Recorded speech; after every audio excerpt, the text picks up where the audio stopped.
Well, hey everyone. Happy Thursday. Welcome to So What, the Marketing Analytics and Insights live show. Today is technically probably the last productive Thursday of the year. It's the Thursday before Thanksgiving. We'll still be around getting things done, but you know how it goes when we hit the holidays, right, John?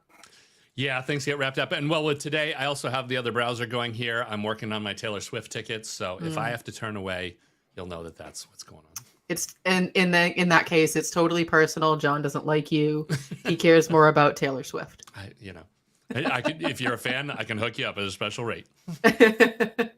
On today's show, we are talking about identifying red flags in the job market. So, this came up because of all of the nonsense that's happening with Twitter and Facebook and what is it, FXT, and Amazon's now doing massive layoffs. And some of that can't be avoided, but there are public figures that are demonstrating really strong red flags that we just sort of wanted to cover and address, especially if you are newer in your career. It may be harder to identify what those red flags are. Now, John and I are old. We've been doing this forever. We've kind of been there, done that, seen it all. So we also asked our analytics community, our free Slack community, Analytics for Marketers. You can join with the link below.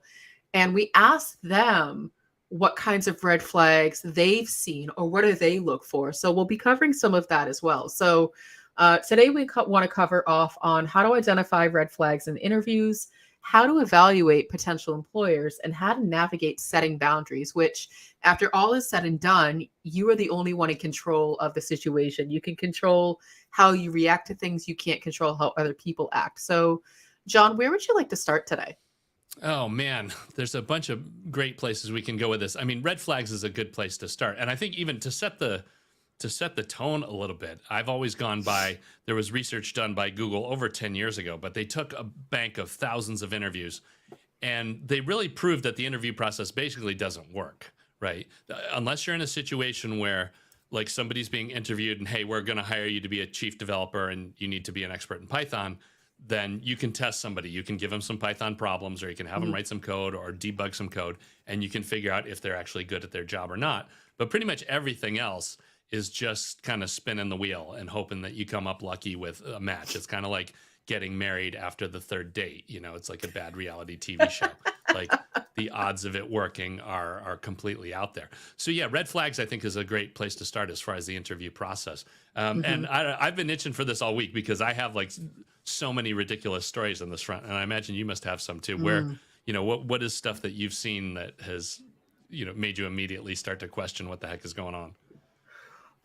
It's funny when I tell the story of my interview with Chris. I mean, that was riddled with red flags, and that sort of goes against everything we talk about. Like the interviewer was like sort of, combative and also distant at the same time. Like, he didn't offer me any refreshments, but he got some for himself. Like it was very strange. And everything about that interview was a red flag.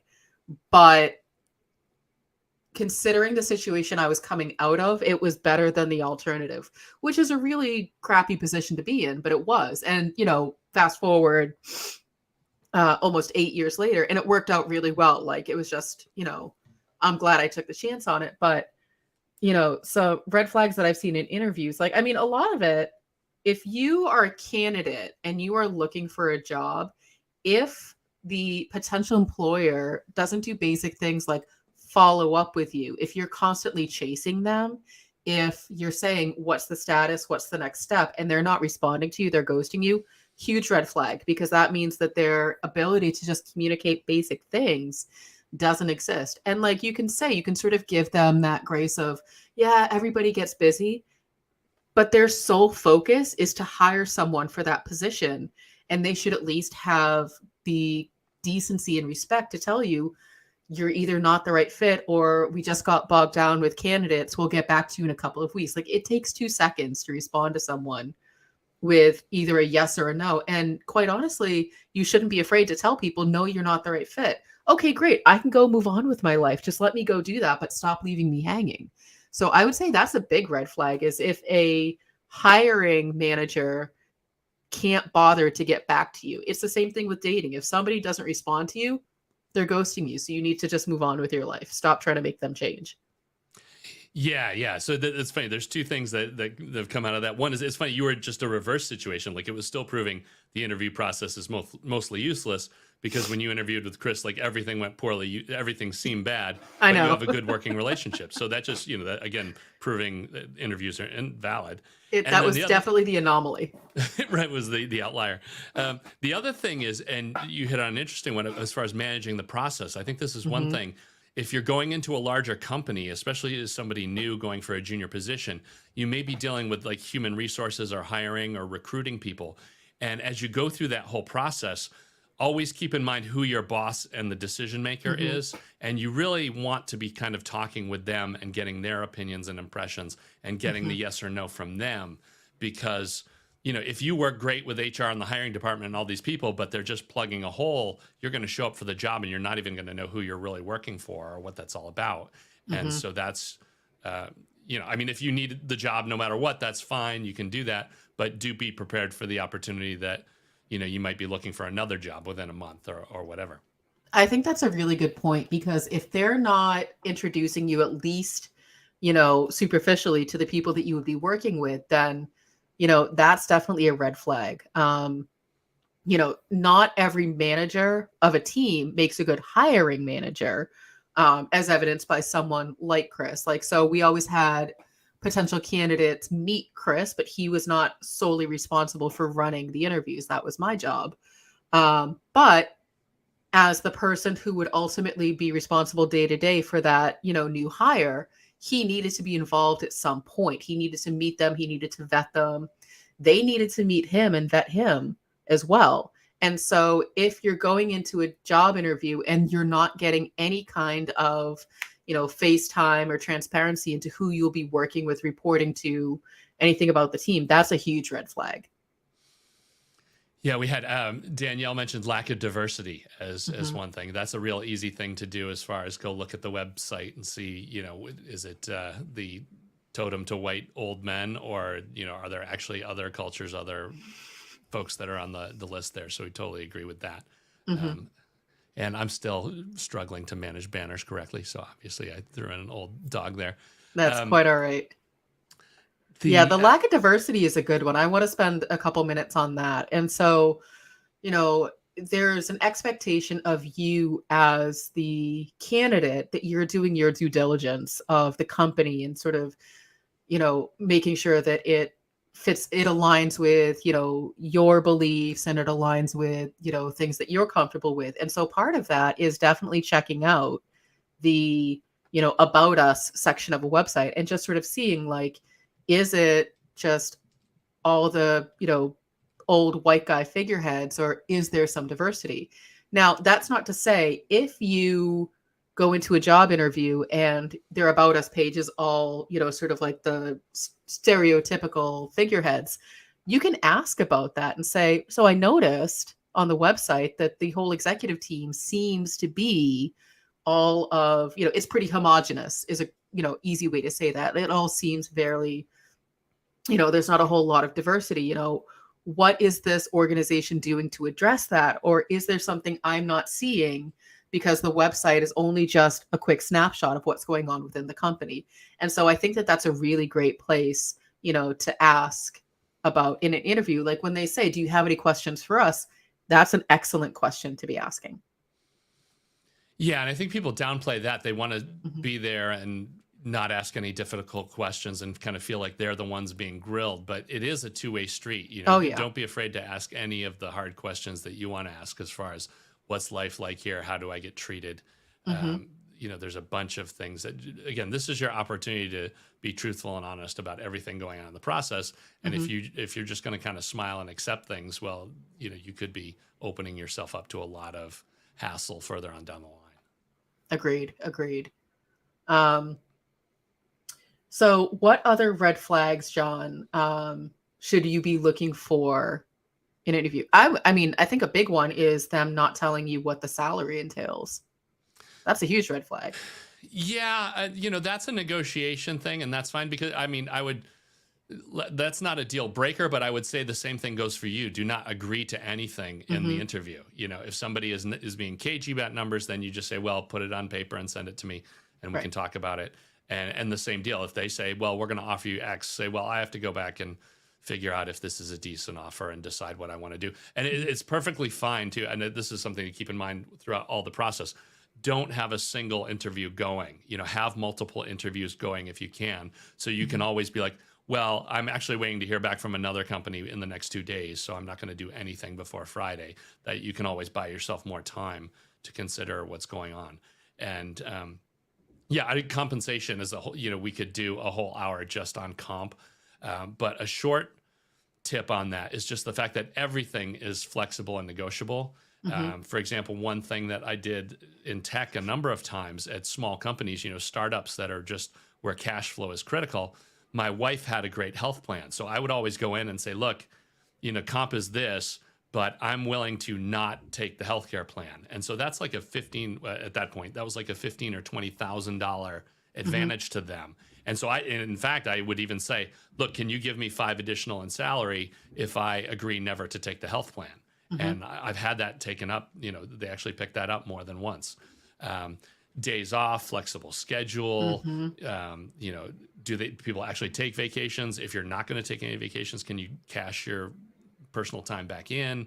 Hmm. All that kind of stuff can really change the shape of a deal. You know, like you may think you're actually not getting a great salary, but if you're living the life you want to live, there's a lot to be said for that. And there's even crazier stuff going on now with like fully virtual jobs where people have 2 or 3 jobs, right? I've heard of Hmm. CTOs that are, you know, outsourcing half their work to subcontractors and having 3 salaries come in. Like that kind of stuff happens and is real. But yeah, I don't know. How about other comp stuff? Is there anything else that is either red flag or stuff that you know have used in the past to get to the end of that?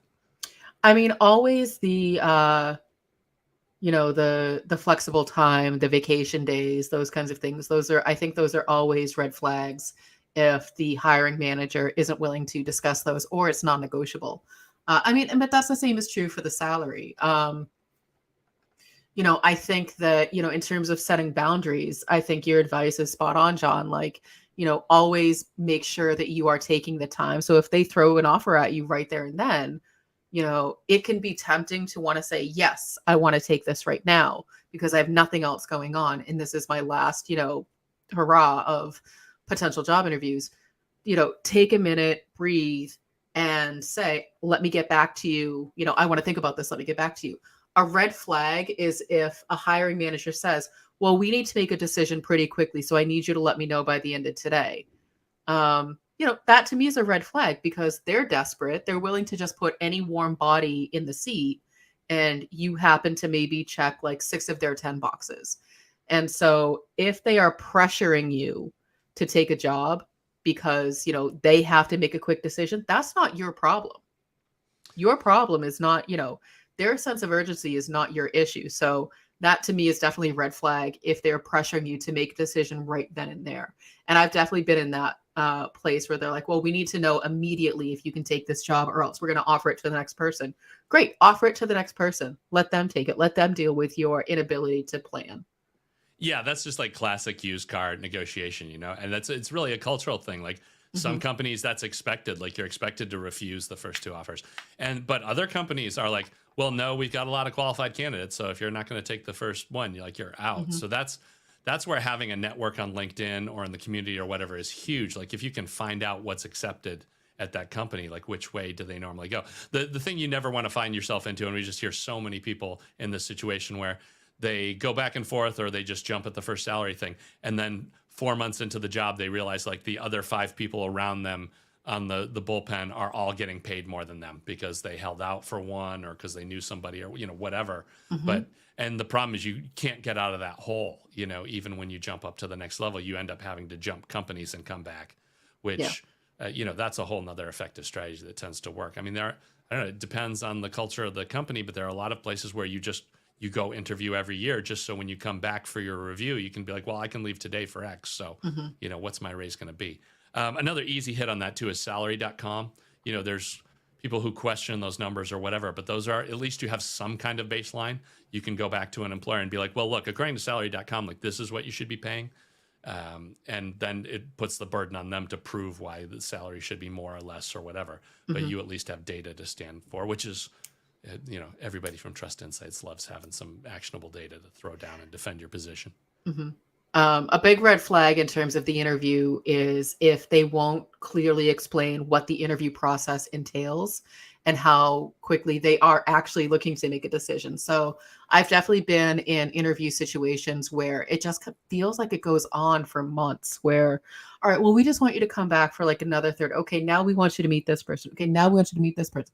That's all well and good, but I'm now taking time out of my full-time job to come interview for your potential job. And I think that that's something that the hiring managers, we all tend to forget, is like, sometimes people looking for a job is very much frowned upon. So they're trying to do it in secretive, and they're sort of forced into this position where they're, lying essentially to their current employer about where they're going. They're taking doctor's appointments. They're doing this, they're doing that. And so if a hiring manager, if a potential employer is not understanding of the fact that you're juggling a current job and that looking for a new job is frowned upon, then, they need to be able to work with you and not just continue to put you in a position of feeling like you're just lying to everybody. And then, you're already starting off on the wrong foot. They're already not really respecting your time and working within what you have to give. So I think that's definitely a red flag. Yeah, and that's one of the, you hit it right, and like you're starting to feel if you can work together. Like if somebody's going into the fourth or fifth interview, it's fine for you to be like, well, let's do this over at coffee at 7 a.m. or let's do this over at some restaurant at 6 p.m. so that I'm not screwing up my day job as how things go. So that can be part of it. We have Chip is on the line here. He's saying that Chip is on the line. Chip is. He is a longtime fan of the show, not a first-time listener nor caller. He said, not treating it as a game to win. Yeah, that is, true. That is definitely part of it. And then the other thing he said, what is this? However organized or disorganized the hiring process is just a reflection of, what it's going to be like at the company. So it's true. If you can take some uncertainty and this doesn't bother you, that's fine. But if you find yourself getting angry and frustrated before you're even in the door, maybe that's something you want to think that there are other options that would be a better fit for you in this situation. Well, I want to go back to his first comment of focusing on finding a good match and not treating it merely as a game to win. So think about job interviews like relationships, because you spend the majority of your time with these teams, with these people. They become basically your second family. And so if you approach it like it's a game to win, then that's likely how you're approaching personal relationships as well. Not a therapist, but have definitely seen my fair share of these dysfunctional situations. And think about treating it the same way that you would treat your own personal friendships and relationships. And you're not just looking to find a good match and win the game, as Chip is saying. You want to find something that is potentially long-term, sustaining. Now, some people, they really are just looking for a paycheck, and that's fine. But for a lot of us, we're looking for organizations where we can feel integrated into the culture. We can feel like we're part of the quote unquote family, because it is where you spend the majority of your waking hours. And so I think, this is a really good piece of advice. It's not just a game to win. You really need to make sure that it's the right move for you and for the organization. And so really taking the time to vet, I saw a lot of red flags, but can I live with them? In my situation, when Chris interviewed me, I could live with working for someone who was a little bit off the wall and kind of quirky, because at no point did he give me an indication that he wasn't a good person and that he was going to treat me poorly as an employee. And so I can live with someone who's a little bit, of an oddball. That's fine. I could totally do that. And it ended up working out really well. And so you just have to start to make those decisions of, okay, this looks like it might be a red flag. Maybe the organization is disorganized, but can I live with that? Do I thrive in chaos? Maybe. It's going to be different for everybody. Yeah, another thing that goes into all this too, especially with younger organizations, if you're provided any equity, if you're going to be given any kind of shares, this is something, if you've never dealt with any of this before, find somebody who knows how this works and talk to them and get advice, because this is not something to play around and try and figure out, for yourself.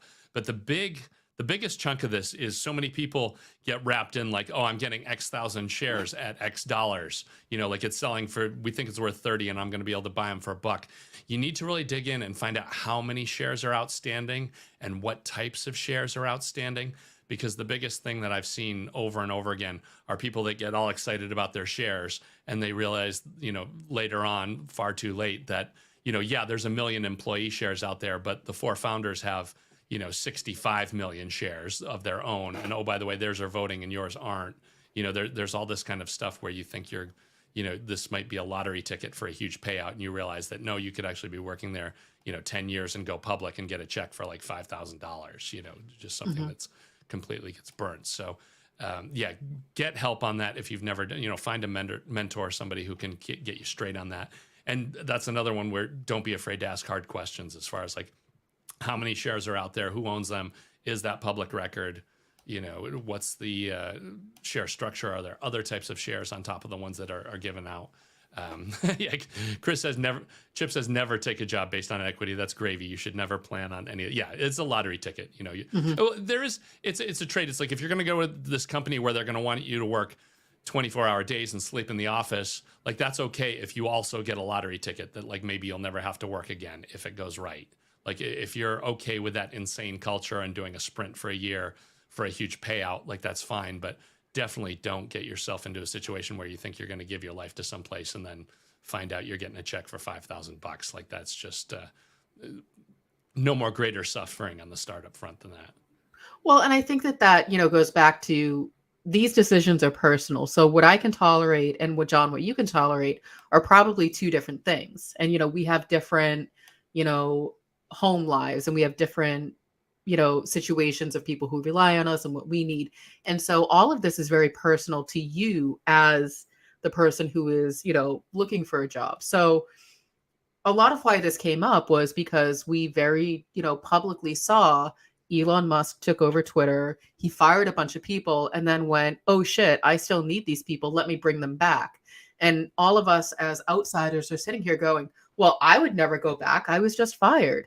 But not everybody has that luxury of saying no. Some people need, the paycheck. They need the health insurance. They need the income coming in, despite how dysfunctional and toxic the environment is, because they suddenly just found themselves with no money coming in.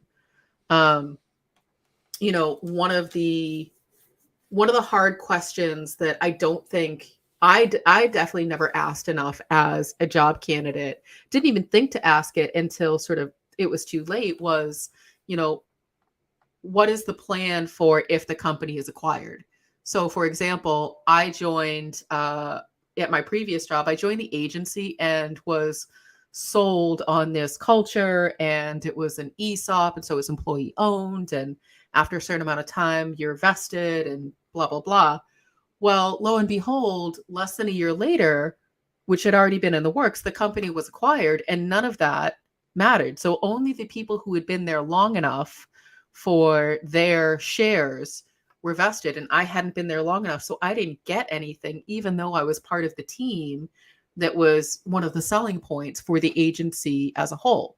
And so I think it's completely appropriate for you to ask, you're telling me that I get all of these shares or this employee owned or these benefits or this vacation, but do you have a sense of what would happen if we were to be acquired? And of course they may not know, that may not be on the roadmap, but I don't think it's a bad idea for you to at least ask the question, especially if you've been through it beforehand. Like, I've been through it, John, you've been through it. I know Chris has been through it. We all know what happens. Like, you tend to lose your vacation time. You tend to lose the benefits that you've become accustomed to. All the things you were told that was going to happen suddenly go away. They take away the coffee machine in the kitchen. Why would they do that? Because the new owners don't believe in coffee. They only drink herbal tea, and that's fine. But God damn it, I need my coffee. And so those are just some of the things, like making sure that you know what's going to happen to you in those situations is a self-protection. If the hiring manager isn't even willing to entertain the question, even if they don't know the answer, if they're not even willing to talk about the potential, then I think that's a huge red flag, because companies are going through so much turnover in terms of mergers and acquisitions. It's especially in tech, like you have to expect that that's coming at some point.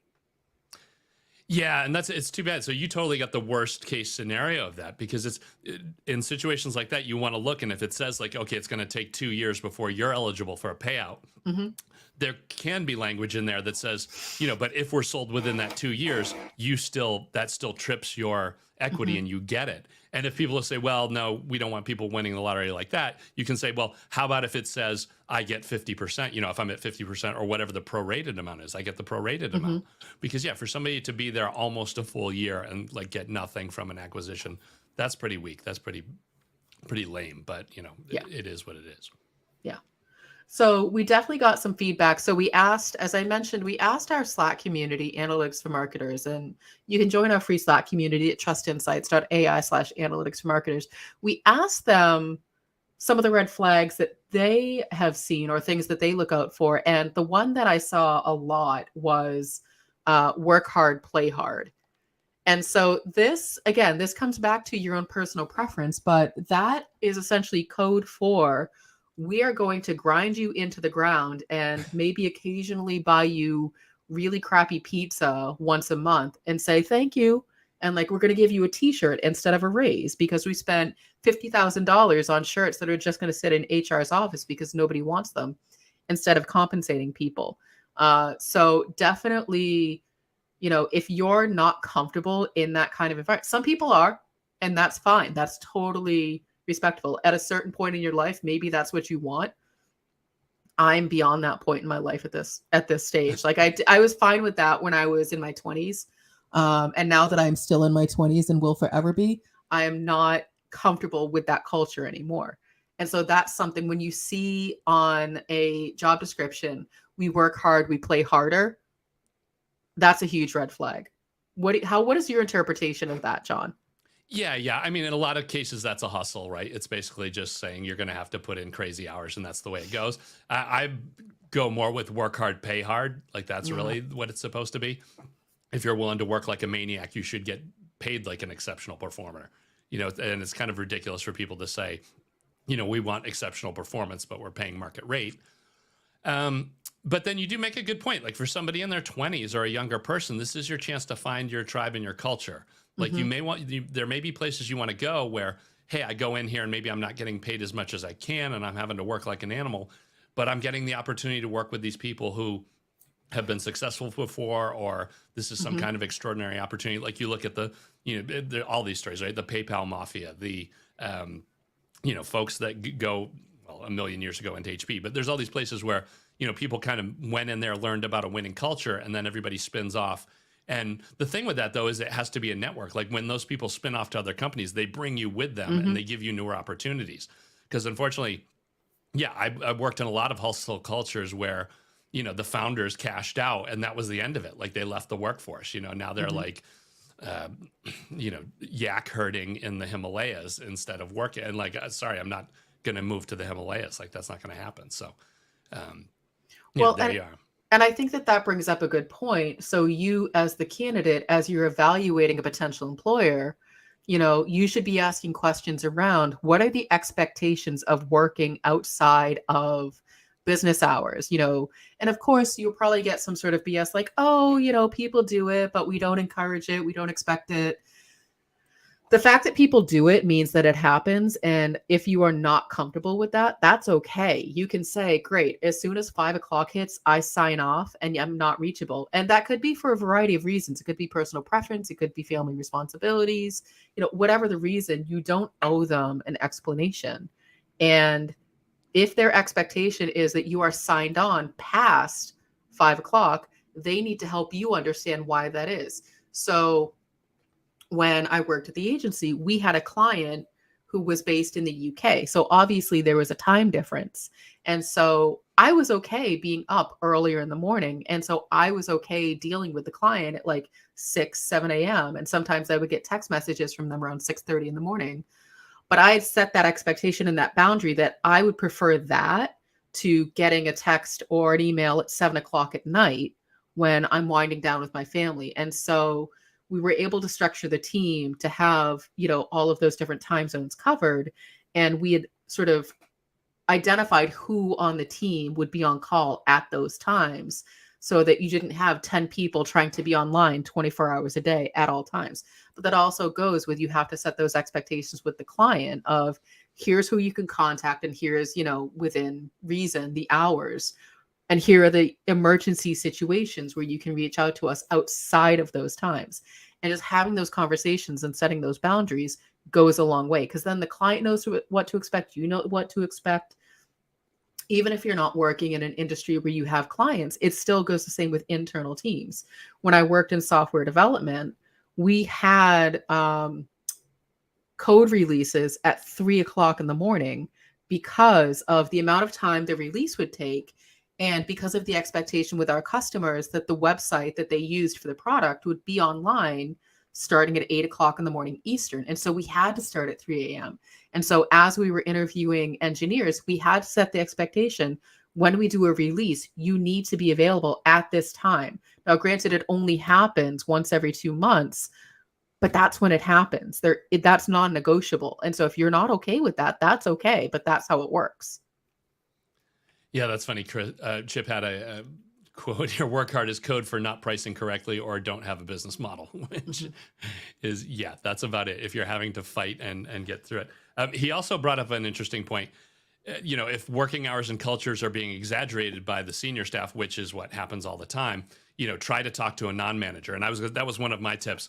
I've been in a number of positions, MarTech stuff.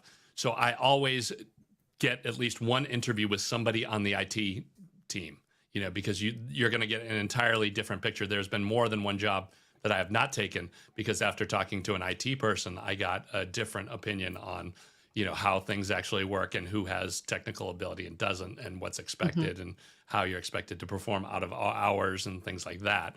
And so, yeah, those are all great things to jump in on, is that, getting a different opinion.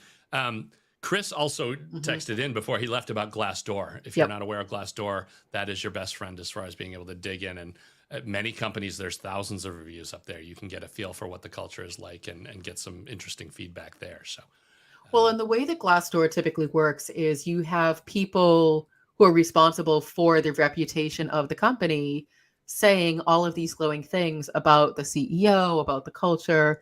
And so you can see those. Versus, let me see if I can actually find what he gave us a couple of screenshots. But basically, you're going to have two sides of the story, and it's up to you to sort of sort through which one you think is, reality. And so if you have the side of the story of, let's see, here we are. Oh my goodness, my screen keeps jumping around, so which is not very helpful. Okay, here we go. So I'm going to present this just to sort of show.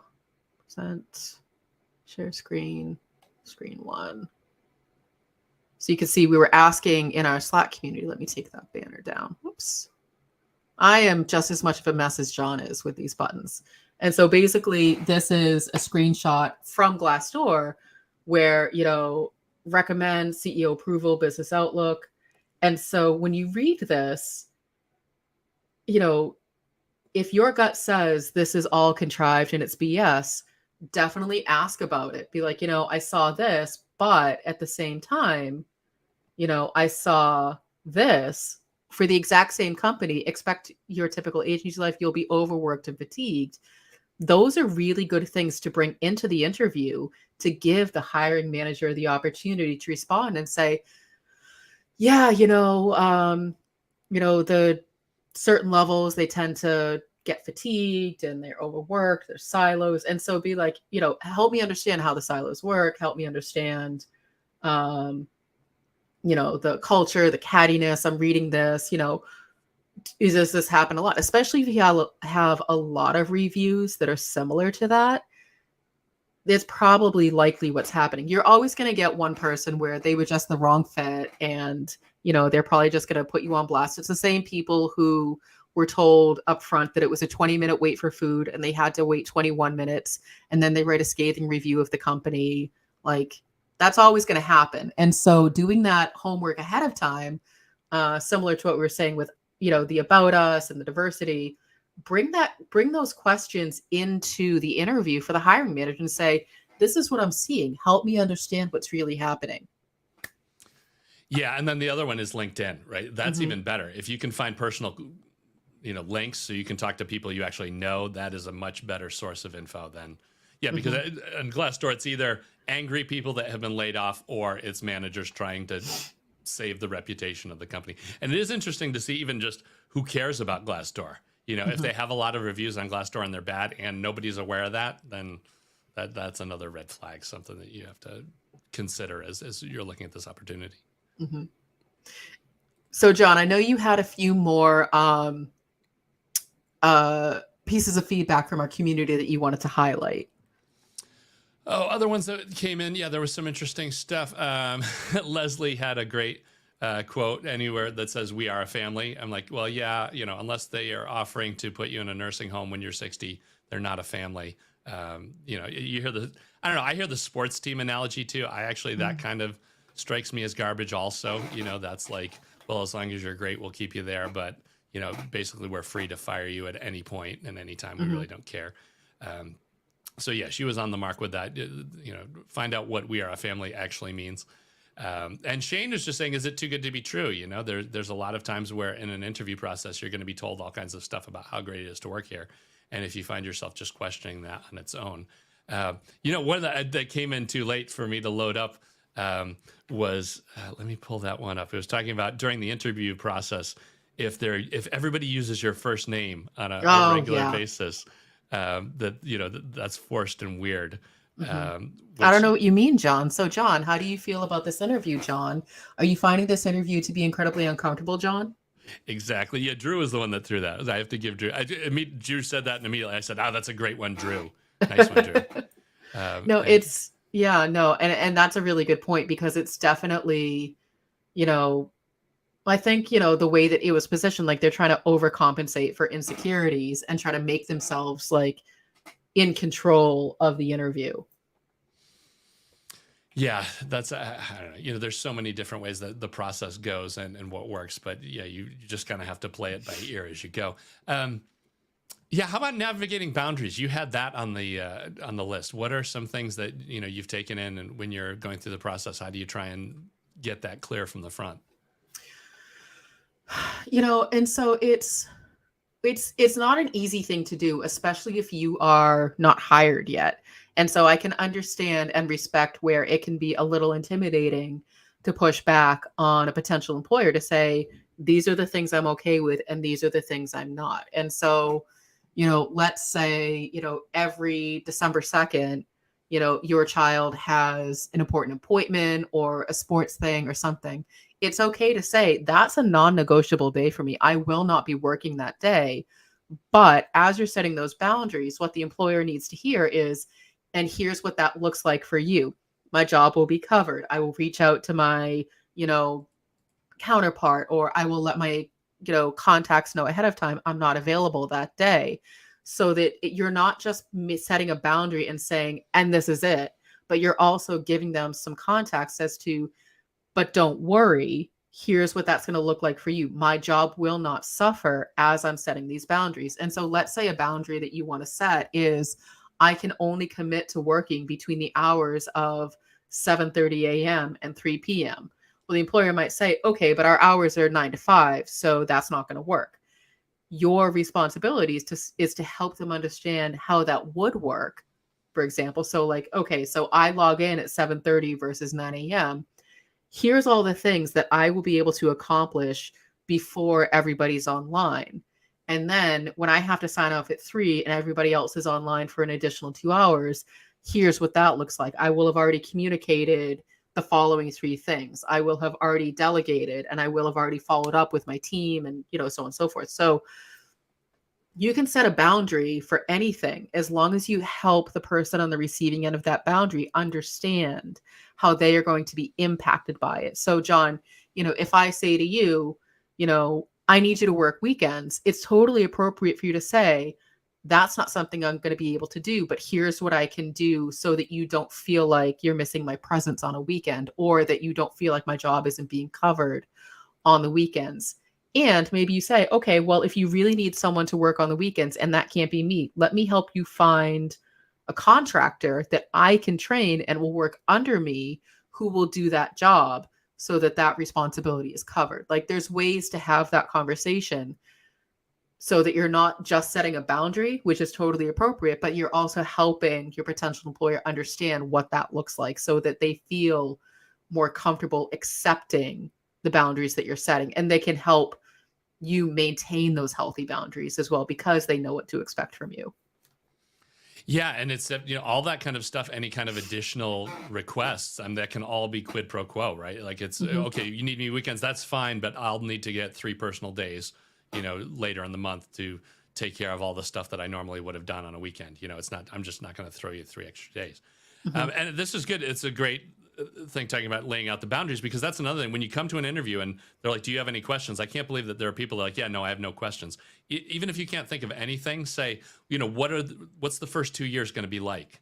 Because that just kind of covers everything. You're like, okay, what happens in my day? What's expected of me? When's the review process? Do I have a shot at a promotion? Like, all, try and find out what it's like to be there. Because if they can describe what it's like to be there, you at least have some kind of idea of what the culture is like and how things happen and where you could go and what could, be your end result after a couple of years. And, hopefully find a network and have a group of people that you're going to work with effectively, and it's a cultural fit. I really like that angle. Because, a lot of times someone says, well, what does a typical day look like? Well, every day is going to look different. Every one of our days looks different. But I think, John, to your point, a good question is, what can I expect my job to look like 1 year from now, 2 years from now? And if they say exactly the same as it is today, then there's no real upward mobility. There's no chance for promotion. You can ask questions about, what do you offer for professional development, or do you expect me to do it on my own time? What does upward mobility look like? How often are people promoted? What's the typical tenure of someone in my role? And you have to make decisions for yourself, again, of what you're comfortable with. And so not everybody is looking for upward mobility, and that's totally respectable. Not everybody is looking to have every day be different. Some people really thrive in the repeatability and the predictability of certain roles. And that's good too. That can be really comforting and, very, sustainable, because you know what to expect. And so it just comes down to, first, you deciding what's going to work for you, and then you figuring out what a good match is going to be. As we're seeing all of these companies lay people off, it may feel like, okay, now all these people are looking for jobs, but these are people who have now been given this unspoken power and authority to set the terms of what's going to work for them, because they've now seen the worst of the worst, and they can choose to be like, you know what, I'm never going to go back to doing that kind of a thing again. And so the rest of us who are looking for really smart and talented potential hires, we're the ones who are going to have to work really hard to make sure that we are offering them something that's valuable, something that they want to sign up for. Yeah, unfortunately, it's an open market. There's everybody has to figure out what needs to be offered and what can take. And it is weird in that even though we have these huge layoffs, the job market is still hot, right? There's a lot of open positions people are trying to fill. So it's not the kind of thing where you have to take the most horrible thing in front of you. There's still options for everybody. So, John, any final thoughts on identifying red flags or setting boundaries? Ultimately, go with your gut. That is the biggest thing, is, like, if you felt like it went well, that's a great sign. And if you get a bad feeling about it, don't beat yourself over the head. Either figure out what the 5 questions you need answered to change your mind are, or don't be afraid to walk away if it just doesn't feel right. I think that that's absolutely spot on advice. And if you want to continue this conversation with us, you can join us at trustinsights.ai/analytics for marketers. It's our free Slack group. There will be no live stream next week. Next week is US Thanksgiving. John and I will both be face first into bowls of mashed potatoes and stuffing. We will be enjoying it thoroughly. But we will join you again the week after that. So until then, adios. Thanks for watching today. Be sure to subscribe to our show wherever you're watching it. For more resources and to learn more, check out the Trust Insights podcast at trustinsights.ai/TI podcast and a weekly email newsletter at trustinsights.ai/newsletter. Got questions about what you saw in today's episode? Join our free Analytics for Marketers Slack group at trustinsights.ai/analytics for marketers. See you next time.